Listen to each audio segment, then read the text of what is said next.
Konrad Styner, Doctor of Medicine. Tonight's story has the title, The Homecoming. Guardian of birth, healer of the sick, comforter of the aged.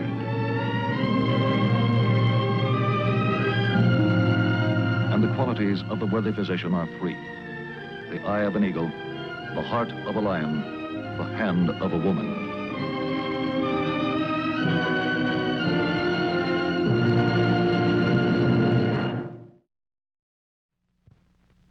Our actual case history tonight concerns an affliction that has inspired dread among the human race for 6,000 years. The object in point, a military citation awarded for valor at Anzio, Italy, 1944. The case in point, the recipient of that citation, Alan Connolly, born August 17th, 1919, to missionary parents in the Philippine Islands, where he spent his childhood years. In 1933, he moved to the United States with his parents. He died April 3rd, 1951. He returned to the living May 12th, 1955.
Tesoro mio, tesoro mio.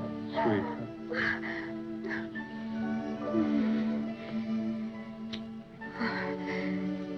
It's been so long.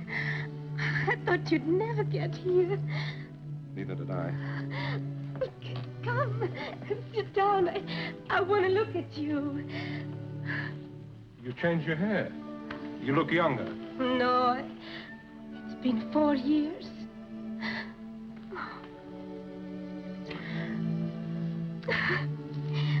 How was the airplane trip?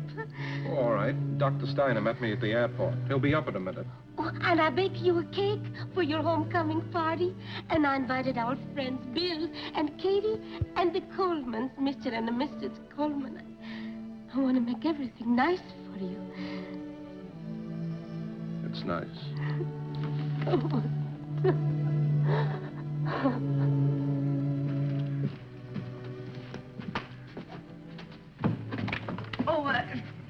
Excuse me. I just happened to see you arrive with Mr. Connolly a few minutes ago. You're their doctor, aren't you? That's right. Well, I'm glad to know you, Doctor. I'm Mrs. McMullen. I'm the landlady here. I'd like to ask you something, if you don't mind. It will only take a minute.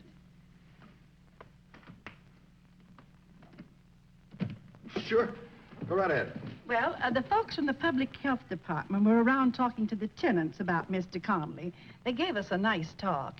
They said Mr. Connolly was perfectly safe and we didn't have one thing to worry about. I think that's a very reasonable statement. Well, that's what I wanted to talk to you about. There's been so much talk. Some people say he's dangerous and others say he's harmless.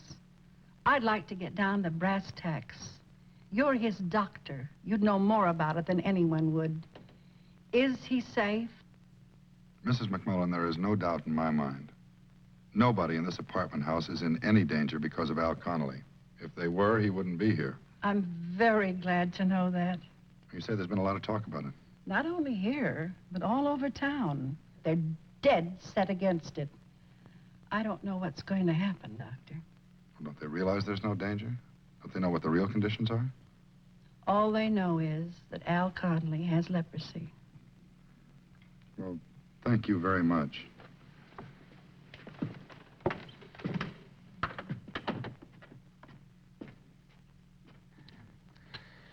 So sorry Bill and Katie couldn't come. They phoned. They say yes, maybe they can come tonight. And the Colemans, they didn't even telephone. Well, I think they're being very kind. They probably don't want to disturb you. It's Al's first day home in 4 years. You gonna take your old job back, Al? That's right. It's the only trade I know. Besides, Mr. Gilbert said my job was waiting for me whenever I was ready. Sure be great to get back. Hope everything works out all right. Oh, don't you worry. It will be all right. It's hard to believe. It's really hard to believe, you know that, Doctor? 4 years ago, I sat here. And I thought that everything was finished. It was a Friday night, remember? I remember. I sat here and you had to tell me what it was.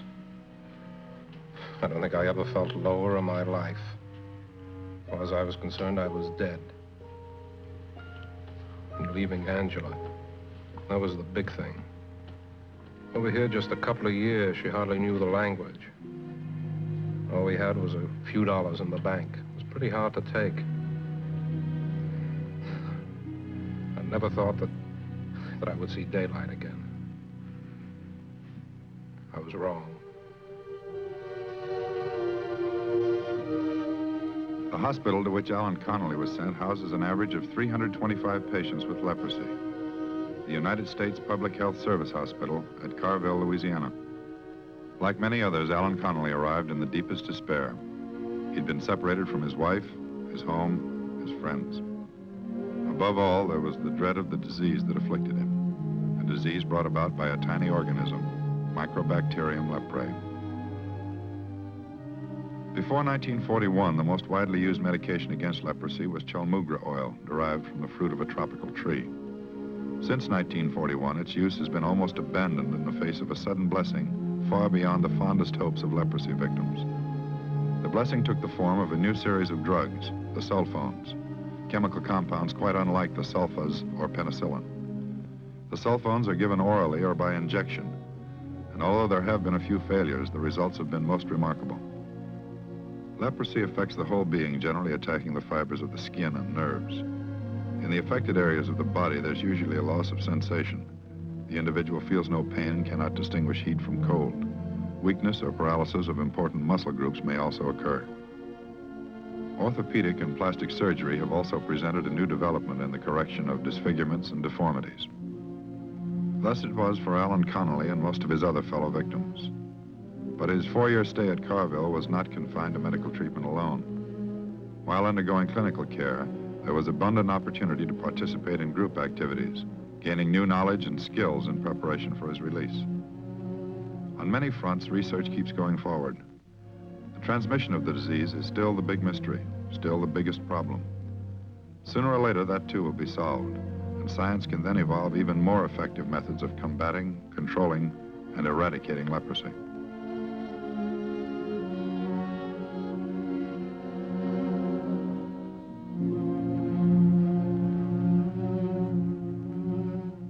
In a sense, leprosy, which strikes more commonly at young children, parallels tuberculosis in that a stage of apparent arrest may be reached, and the patient may enjoy long periods relatively free from disease activity.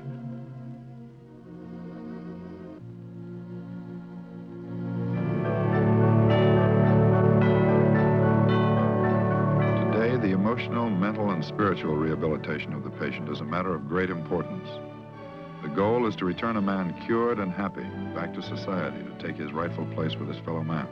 The physical requirements for release are two: absence of active lesions, failure to find leprosy germs in 12 consecutive monthly laboratory tests. Finally, it came. Alan Connolly satisfied both requirements. The day of departure had finally arrived. He was free.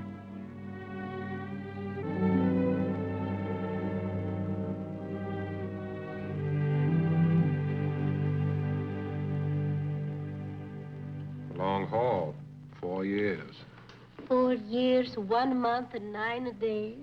The roughest thing about it was being away, worrying about you. Sometimes I didn't know whether I could last it out. Well, you did last it out, Al.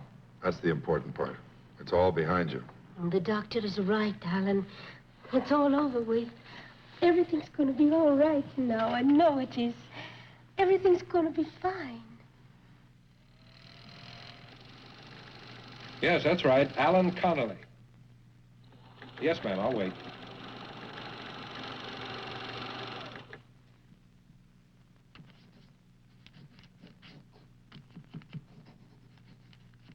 Yes? Oh, I see. No, I'll be here all day. All right, I'll wait for his call. Thank you very much.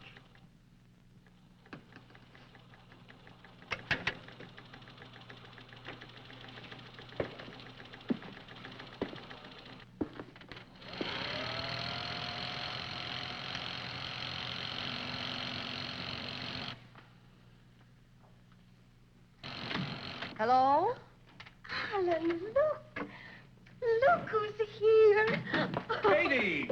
Oh, Al. Oh, Golly, it's good to see you. You look wonderful. Oh, never been better. How you been? How you feeling? How's Bill? Oh, he's fine, just fine. He's awfully busy at the store. Oh, gosh, I guess it's nice to be home, huh? Oh, nice. It's wonderful. Hey, when's the old man coming around to say hello? Oh, I've been home 2 days, and I haven't heard a word from him. Oh, it's just like Katie says, Al. He's been very busy. Yes, he really has. Honestly, he hasn't been home to dinner about twice this week. But he did call you from the store, but he said your line was busy. Well, maybe if things let up, we can get together this weekend. All right, that's a promise. I'm holding you to it. Come on, sit down. Let's have some coffee. Well, really, Al, I'd love to, but I'm late already. I have a lot of shopping to do. Oh, there's enough time for shopping. Please, Katie, sit down. Well, I'm afraid not, Angela. I'll be late for the dentist. I just have enough time to do my shopping. Well, it's nice to see you, Al. Hope we can get together this weekend. Yeah, sure. See you later. Goodbye, Katie. I see you. I'll call you tomorrow. Yes, all right, honey. Bye. I don't get it. What's the matter with her? I don't know. I didn't notice anything. Must be Mr. Gilbert calling back. Hello? Yes, this is Alan Connolly. Yes, thank you. Gilbert. Hello, Mr. Gilbert. How are you? Oh, good. Oh, I'm fine. Couldn't be better. Yeah, day before yesterday. Well, I tried to get you sooner, but you were out. Oh, I see. What's that? Well, I thought I'd come down and talk to you. Well, I don't get it, Mr. Gilbert. Well, when I went to the hospital, you said... But when you said when I came back, I don't understand, Mr. Gilbert. The public health department told me that... The man in the shop. Well, what about him? Well, those guys don't have to be worried about me, Mr. Gilbert. I'm all right. I don't care what anybody says. I'm perfectly all right. Well, I can prove I'm all right. Yeah. Yeah, sure. Yeah, I understand you're in a tough spot. Yeah. Yeah. Goodbye.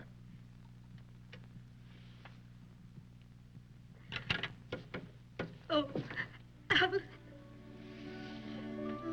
Don't worry, sweetheart. There's a new plant down in Oakdale. Well, I hear you can make a fortune in overtime. Oh, good evening, Angela. I hope I'm not disturbing. Not at all. Mrs. McCullen, come in, please. Thank you. Hi, Mrs. Mack. How are you? Oh, just fine. Keeping busy. There's always so much to do.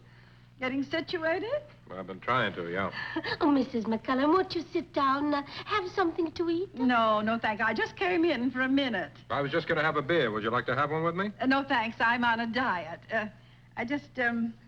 Well, as a matter of fact, I'd like to have a little talk with you. Well, sure thing. What can we do for you? Well, I just don't know how to say it. It's rather hard being a landlady and all. Well, what is it, Mrs. Mack? What's the matter? Well, I don't know exactly what to say, but I guess there's only one way to say anything, and that's direct, and I might as well say it. It's you, Mr. Connolly. They don't want you here. Who doesn't want me here? Who are you talking about? The tenants. They don't want you around. They got up a petition. I got it this morning. They say if you don't leave, they will. Every one of them. No, that's not fair. They don't understand. I know it's not fair, and it's stupid, and it's ignorance. But they've laid their law down to me, and what can I do? If you don't leave, they're all moving out at the end of the week, every last one of them. Who did it? Who was it who started it?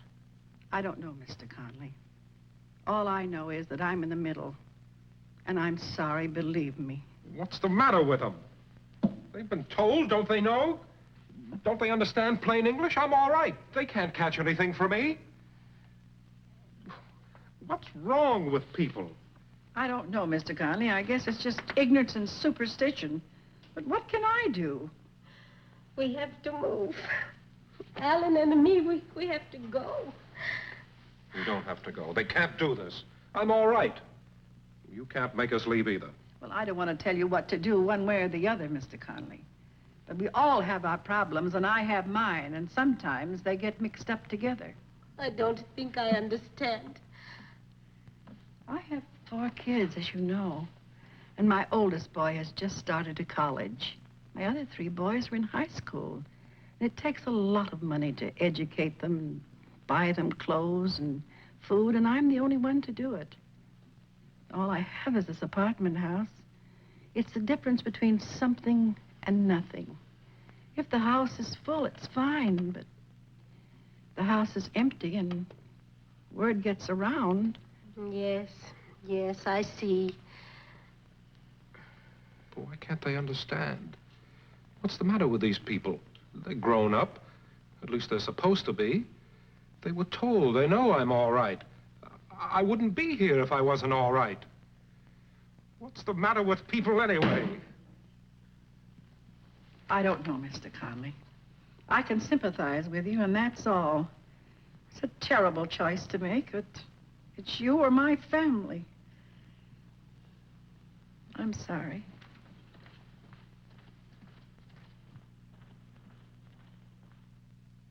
Wherever or whenever a human being is hurt, and hurt unfairly because of prejudice, ignorance, superstition, it's my guess that decent people will realize what's happened. And sooner or later, they'll rectify that hurt. And that, in a word, is the reason for calling you here tonight. You're neighbors. You live together in this apartment house under a common roof. And in a sense, that gives you common interests, common responsibilities. And that brings us to the case in point. You've seen fit, singly and collectively, to take action against 2 of your neighbors, Alan Connolly and his wife Angela. You feel that one or both of them is unfit to live with, unsafe to live with. Now, if that's true, then very possibly you have a right to demand that action be taken to protect you and your families. Self-protection against contagion, crime, disease, these are rights inherent to any community. If an individual offends or endangers the group, then the group has a valid license to remove that danger. So if it's true what you feel and think about Alan Connolly and his wife, then by all means, get rid of them. Cast them out, get them out of the way. The only thing that remains to be resolved is this true, what you feel and think about Alan Connolly? Uprooting a man and his wife, forcing them out of their home, branding them as unclean, undesirable. I think you'll all agree this is a drastic move. And it calls for some very serious deliberation. I know that Al Connolly's conduct and character being beyond question, his military service, don't make this decision any easier for you. These decisions are always difficult, and sometimes they seem cruel. But if there is any real danger to you, then you have to be practical, and somebody has to suffer. Now then, is it true? Al Connolly is suffering from what is commonly called leprosy. Some people prefer to call it Hansen's disease, but that's beside the point. The only question that's of any importance here is whether or not there is any danger to you, the people close to you, the people you love. Now, let me review this case for you briefly. Al was born in the Philippine Islands. He spent his childhood there.